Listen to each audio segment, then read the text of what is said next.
Bismillahirrahmanirrahim. Assalamualaikum warahmatullahi ta'ala wabarakatuh. Alhamdulillahi rabbil alamin. Wassalatu wassalamu ala asyrafil anbiya'i wal mursalin. Walhamdulillahi rabbil alamin. Amma ba'du. Kita akan melanjutkan kajian kitab Ta'alim Muta'alim bab keempat tentang faslun fi ta'zimil ilmi wa ahlihi, yaitu bab tentang menghormati ilmu dan orang alim, yaitu orang yang memiliki ilmu itu sendiri. Langsung saja, qala al-musannifu rahimallahu ta'ala wa nafa'ana bihi wa bi'ulumi fid dharain amin ya rabbal alamin. Bismillahirrahmanirrahim. I'lam, ketahuilah bi anna talibal ilmi la yanalul ilma wa la yantafi'u bihi illa bi ta'zimil ilmi wa ahlihi wa ta'zimil ustadi wa tawfirihi.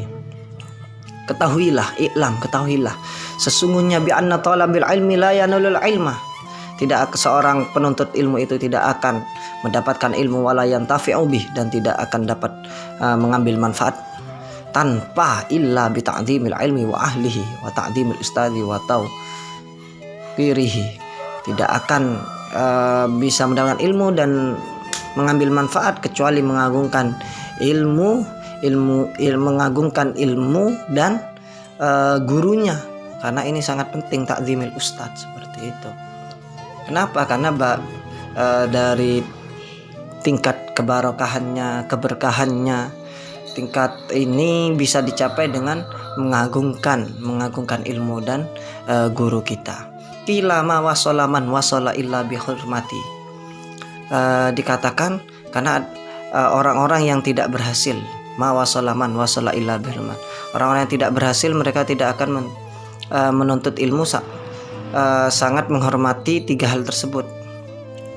Wa masaqata man saqata illa bitarkil hurmati wa ta'zimi. Ini jadi dikatakan ada orang-orang yang telah berhasil, mereka itu ketika menuntut ilmu, kenapa? Karena sangat menghormati tiga hal ini. Dan orang-orang yang tidak berhasil dalam menuntut ilmu karena mereka tidak menghormati atau memuliakan ilmunya dan gurunya. Menghormati, memuliakan dan menghormati guru ini. Ada yang mengatakan bahwa menghormati itu wakil al-hurmatu khairun minat ta'at. Ada yang bilang dikatakan juga wakila al-hurmatu khairun minat ta'at. Menghormati itu lebih baik daripada taat. Ala taro annal insana la yakfur bil maksiyat wa innama yakfur bitarkil hurmat. Kenapa? Karena manusia tidak dianggap kufur karena bermaksiat, tapi menjadi kufur. Wa innama yakfuru bitarkil hurmat, tapi dianggap kufur karena tidak menghormati atau memuliakan, min ta'zimil ilmi ta'zimul mu'allim. Kenapa? Karena tidak memuliakan, karena tidak memuliakan atau menghormati perintah Allah. Seperti itu. Jadi ta'zimil ilmi wa ta'zimil muallim atau ta'zimil ustad itu sangat penting sekali. Qala Aliyu karamallahu wajhah, anna abdun man allamani harfan wahidan insya'a ba'a wa insya'a taqa wa insya'a istaraqa.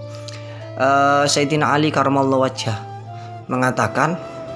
berkata bahwasanya anna abdu man allamani harfan wahidan, aku ini adalah budaknya orang yang mengajariku satu huruf. Insya'a ba'a, jika orang yang mengajariku itu ingin menjualku, ba'a, insya'a ba'a, wa insya'a taqa, dan apabila nanti orang yang mengajariku itu adalah ingin memerdekakannya, merdeka, maka si wa insya'a istaraqa.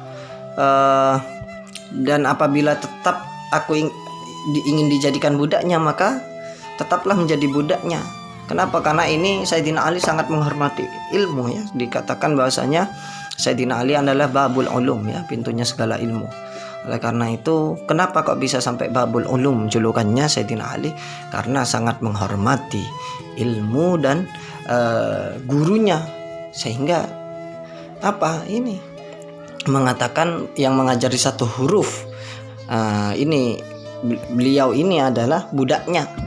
Jadi kalau ada yang mengajari Sayyidina Ali satu huruf, maka yang mengajari itu adalah sebagai tuannya, Sayyidina Ali sebagai budak. Apabila yang dijual, maka Sayyidina Ali rela untuk dijual. Apabila yang dimerdekakan, Sayyidina Ali juga rela. Apabila tetap ingin jadi budak, maka Sayyidina Ali menerima hal tersebut. Wah, ini sangat luar biasa ini Sayyidina Ali, babul ulum ya. Karena yang ngajari langsung adalah Rasulullah Sallallahu Alaihi Wasallam. Gitu. Karena memang masya Allah ini Sayyidina Ali ini bergurunya langsung ke Kangjeng Nabi nih. Waqat unsyitu fi dzalika, ada sebuah sairan berbunyi, ra'aitu ahaqqal haqqi haqqal muallimi wa aujabahu hifdzan ala kulli muslimi. Tidak ada hak yang lebih besar kecuali haknya seorang guru. Aku melihat tidak ada hak yang paling berhak adalah hakul muallim. Ini haknya seorang guru. Wa aujabahu hifdzan ala kulli muslimin. Ini wajib dipelihara oleh setiap orang Islam. Laqad haqqa ayyuhda ilaihi karomatun li ta'limi harfin wahidin alfu dirhami. Ini Sayyidina Ali luar biasa ini ya.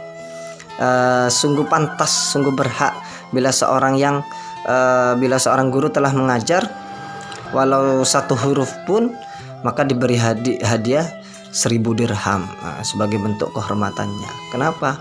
Karena memang luar biasa, ilmu itu sangat mahal sekali. Sayyidina Ali itu satu huruf 1000 dirham. Kalau 1 dirhamnya 2.100.000, tinggal ngalikan 2.100.000 kalikan 1000 sekitar 2.100.000.000. Kalau sekarang seperti itu, pasti semua orang ingin jadi guru semua.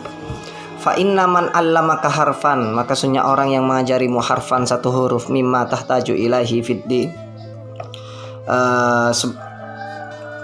guru yang mengajarkanmu satu huruf ya, yang kamu butuhkan dalam hal agama, mimma yahtaju ilaihi fiddin, apa-apa yang berkaitan dalam urusan agama, fahuwa abuka fiddin, maka dia adalah bapakmu dalam urusan agama. Ini guru-guru kita yang mengajari kita masalah tentang agama, ibadah dan ngaji dan lain sebagainya itu, maka dia termasuk adalah bapak kita. Wa kana ustadzuna Syekh Al-Imam Sadiddin Asy-Syirazi yaqulu, ada Imam Asy-Syirazi berkata, qala masyayikhuna, guru-guruku berkata, man arada ayyakuna ibnuhu aliman, barang siapa yang ingin anaknya jadi orang yang alim, fayambagi ayyura'i al-ghuraba minal fuqaha. Ini hendaknya kalau kita pingin mempunyai seorang anak yang menjadi orang alim, maka dia harus menghormati para ahli fikih. Ayyura'i al-ghuraba minal fuqaha, ya, para ahli fikih, dan memberi sedekah, wa yukrimahum wa yu'adzibahum wa yu'tiyahum syai'an. Ini harus memuliakan, menghormati dan memberikan sedekah kepada beliau ini yang ahli fikih ya. Fa'illam yakuni ibnuhu aliman yakunu hafidhuhu aliman. Ya, jika ternyata anaknya tidak menjadi orang lain, maka cucunya insya Allah akan menjadi orang alim. Ini. Jadi kalau kita ingin punya anak yang alim, yang faqih, ya, maka hormatilah orang yang ahli fikih. Insya Allah kalau kita menghormati, muliakan, dan kita bersedekah kepada beliau ahli fikih ini, insya Allah anaknya kita akan menjadi orang alim. Fa illam yakun ibnuhu aliman yakunu hafiduhu aliman. Kalau anak kita tidak menjadi orang alim, ya insya Allah cucu kita nanti akan jadi orang alim. Karena apa? Karena doanya orang alim itu mustajab. Wa min tauqiral muallimi alla yamshiya amamahu wa la yajlisa makanahu wa la yubtadi al kalama indahu illa bidni. Termasuk juga menghormati guru. Wa min tauqiral muallim alla yamshiya amamahu. Ini termasuk menghormati guru, hendaknya seorang murid tidak berjalan di depannya, tidak duduk di tempatnya, dan tidak memulai pembicaraan kecuali dengan diizinnya. Ini cara menghormati ini sudah banyak ditinggalkan ya. Tempatnya guru kadang didudui sama murid-murid ini. Tempatnya dosen didudui biasanya sama anak-anak ini. Ini yang keliru ini ya. Jalan langsung lari-larian ya, gimana mau manfaat ilmunya tadi itu kalau sudah tidak ta'zimul ilmi wa ahlihi, maka la yanalul ilma wa la yantafi'u bih.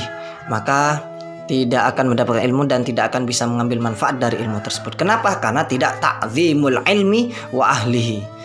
wala yukthirul kalam indahu wala yas'al syai'an inda malalatihi. Ya, dan juga hendaknya seorang murid itu tidak berbicara banyak di la yukthirul kalam, tidak banyak bicara di depan gurunya, wala yas'al syai'an inda malalatihi. Tidak bertanya, ya, tidak bertanya sesuatu bila guru sedang tidak capek atau bosan, ya. Atau ketika misalnya guru itu masih capek, masih dalam keadaan, jangan bertanya-tanya. Wa yura'iyal waqta wa la yadukal bab bal yasiru hatta yakhruja. Harus menjaga waktu juga, jangan sembarangan tiba-tiba nelpon, tiba-tiba datang gitu. Ya, tidak tahu waktu, ya, jam 1 malam tok-tokan misalnya. Ya, jam 1 malam nelpon misalnya, tidak sopan. Ini harus menjaga waktu, jangan mengetuk pintunya, tapi sebaliknya menunggu sampai beliau keluar, ya. Wala yadukal baba bal yasbiru hatta yakhruja. Ya, hendaknya mengetuk pintu sampai guru kita itu tidak mengetuk pintu, dan kita bersabar sampai guru kita itu keluar gitu. Falhasilu annahu yatlubu ridahu wa yajtanibu sakhtahu wa yamtathilu amrahu fi ghairi ma'siyatillah. Maka alhasil annahu yatlubu ridahu, maka nanti kita akan harusnya hendaknya kita mencari ridho seorang guru wa sakhtahu, dan menjauhi hal-hal yang membuat guru itu marah. Ya, sudah ngerti gurunya tidak suka rokokan, kita ngerokok di depan guru kita, ya jelas itu. Wa yamtathilu amrahu, ya, dan melaksanakan perintah guru fi ghairi maksiatillah, selain hal yang maksiat, ya. Wala ta'ata li makhluqi fi maksiatil khaliq, ya, tidak ada taat bagi seorang makhluk dalam urusan maksiat. Kalau urusan maksiat beda lagi, kalau guru kita nyuri-nyuri, ya ini enggak boleh. Tapi insyaallah tidak ada guru kita yang seperti itu. Amin tauqiri tauqiru auladi wa may yata'allaqu bihi. Ya, termasuk juga menghormati adalah menghormati putra-putranya. Jadi ini tidak hanya guru kita yang dihormati putranya seperti itu. Karena apa? Ini putranya sahibul ilmi, orang yang memiliki ilmu. Wa may yata'allaqu bihi, dan orang-orang yang di sekitarnya yang berkaitan dengan guru kita, semisal istrinya, saudara-saudaranya, kita harus hormati juga. Bahkan Imam Syafi'i tidak hanya anaknya, ada ayamnya saja itu Imam Syafi'i menghormati ayamnya gurunya seperti itu, apalagi ke anaknya atau saudara-saudaranya seperti itu. Jelas itu sudah. Jadi inilah beberapa cara kita agar mendapatkan ilmu, linailil ilmi wa naf'i, dan manfaat dari ilmu. Caranya bagaimana? Yaitu ta'zimul ilmi, menghormati ilmu, wa ahlihi, dan pemilik ilmu itu, yaitu guru kita. Semoga bermanfaat, meskipun sedikit. Akhirul kalam, wabillahi taufiq wal hidayah wal inayah. Wassalamualaikum warahmatullahi wabarakatuh.